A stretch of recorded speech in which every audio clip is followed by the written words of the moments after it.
Selamat pagi. Oke, kami kelompok 2 mata kuliah IoT dengan proyek pengukuran suhu dan kelembapan. Sebelumnya kami akan mengenal diri dari saya, Stephen Immanuel dengan NIM 2144143. Lalu teman saya. Memperkenalkan, nama saya Ismail Darmaji dengan NIM 211401013. Nama saya Ramrana Samanurung dengan NIM 214401006. Dan saya Sarul Putrawaji dengan NIM 214401026. Saya Ronald Siltonga dengan NIM 214101057. Saya Muhammad Rafli Tonga dengan NIM 214401003. Oke, baiklah. Selanjutnya kita akan menjelaskan proyek kita. Jadi ini adalah perangkat yang kami gunakan. Jadi yang pertama itu ada breadboard.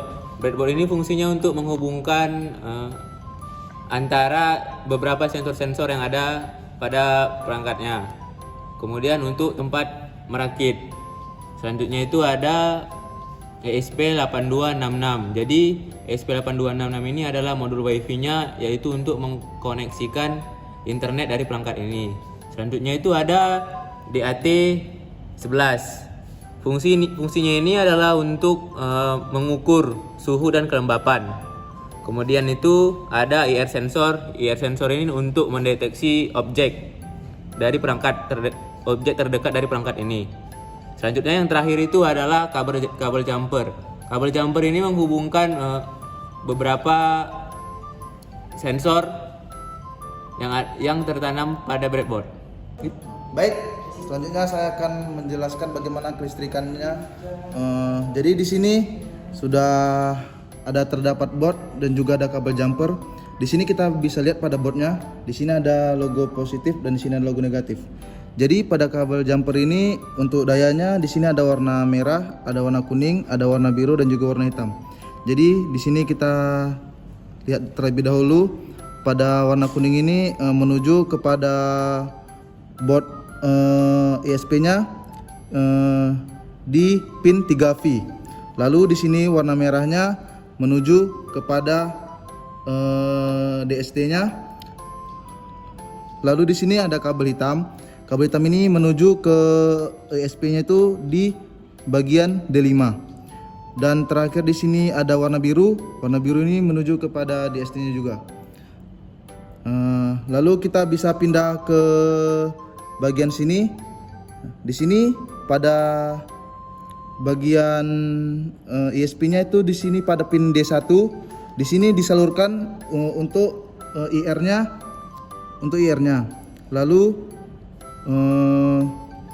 pada IR di sini ada warna putihnya, yang di bagian sini itu akan disalurkan ke bagian pin ISP di G-nya.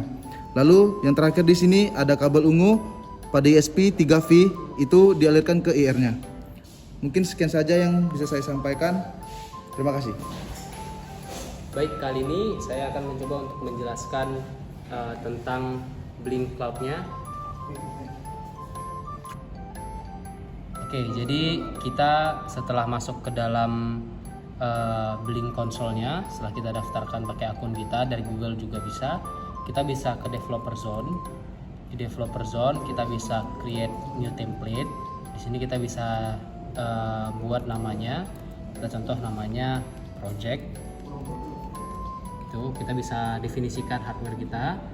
Jangan dari sini 8266, kita bisa pakai 8266. Koneksinya itu ada di WiFi. Kita down.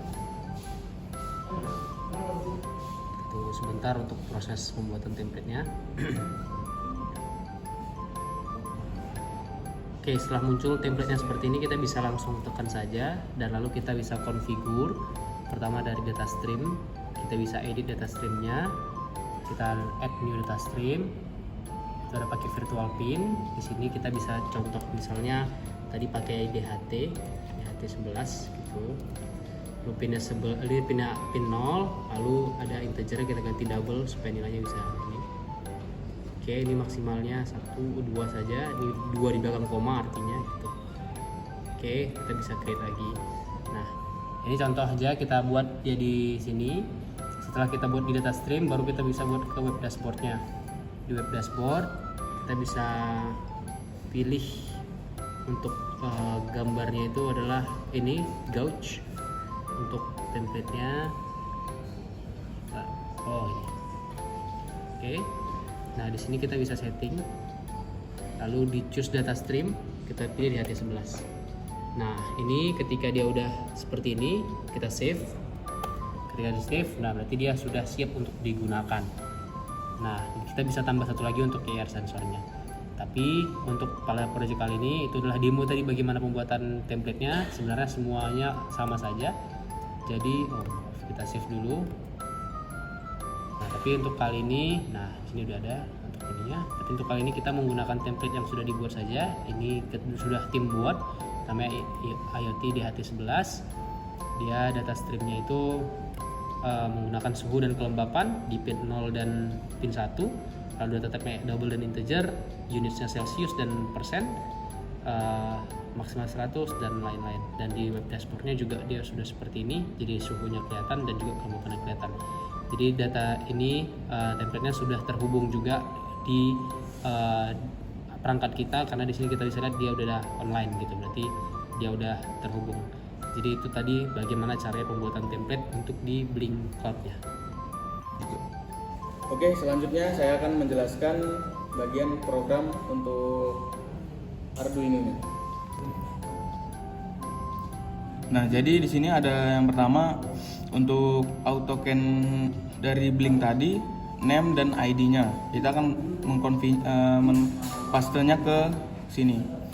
Lalu di sini ada include untuk Arduino-nya seperti SP8266 Wi-Fi.H dan Blink Simple ESP266 ya. Dan sensornya DHT.H.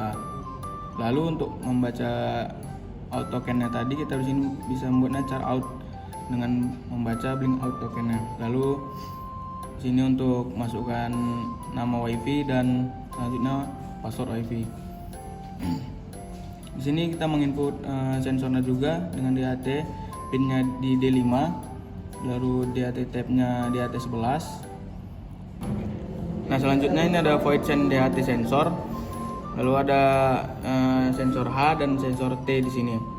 Jadi di sini is none adalah untuk melihat dia 0 atau tidak. Jadi misalnya di antara satu ini ada yang 0, maka dia akan meng-print pilot to read from sensor.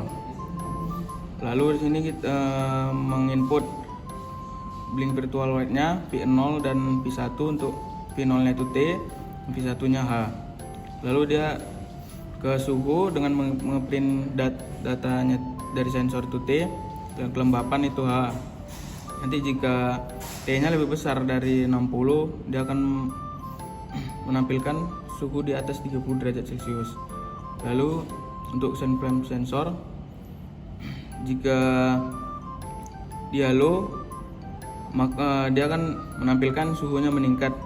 Low dan flat ini suhunya meningkat. Lalu untuk yang log event ini, dia akan menampilkan fire detect ke Blink. Selanjutnya ini void setup untuk mengatur programnya, lalu void loop untuk menjalankan programnya. Baiklah, di sini kami akan melakukan demonstrasi pengukuran suhu dan kelembapan dengan menggunakan perangkat yang sudah kami rakit sebelumnya. Di sini ada widget yang akan menampilkan suhu dan kelembapannya. Untuk sekarang kita lihat ada suhu di angka 25,8 derajat Celcius dan juga kelembapannya itu 71%. Nah, kita akan melakukan pengetesan pada sensor dengan menambahkan suhu dan juga kelembapannya. Nah, di sini kita lihat kelembapannya meningkat persentasenya. Kenapa dia bisa meningkat dan juga suhunya meningkat? Itu dikarenakan kami menggunakan nafas untuk mengukur kelembapan dan suhunya, sehingga biarpun dia suhunya meningkat, kelembapannya juga meningkat karena yang kami gunakan adalah nafas. Nah, di sini bisa dilihat pada widgetnya sudah menampilkan yang sebelumnya tadi suhunya 25,8 derajat Celcius, sekarang udah ke 28 derajat Celcius, dan kelembapan yang tadi 71% ke menjadi 85%. Dengan hal ini membuktikan bahwa sensor yang kami sudah rakit berfungsi dengan baik. Dan sekian demonstrasi perangkat IoT yang sudah kami buat. Sekian presentasi dari proyek IoT kami. Jika ada yang salah kata dan salah penjelasan, mohon dimaafkan. Semoga proyek kami dapat berguna menjadi referensi bagi teman-teman. Terima kasih. Selamat sore.